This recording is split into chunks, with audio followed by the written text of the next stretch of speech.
شب سگ را چه کسی تجربه کرده است هنوز؟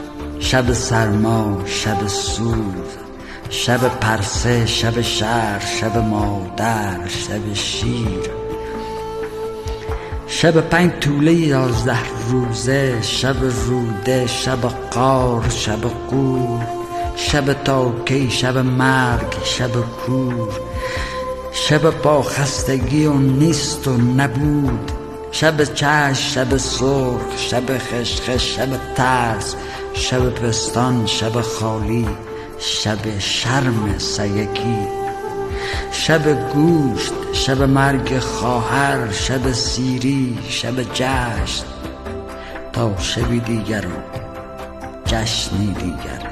این چنین می‌گذرد شب به سگان، این چنین می‌گذرد شب به سگی یا به سگان.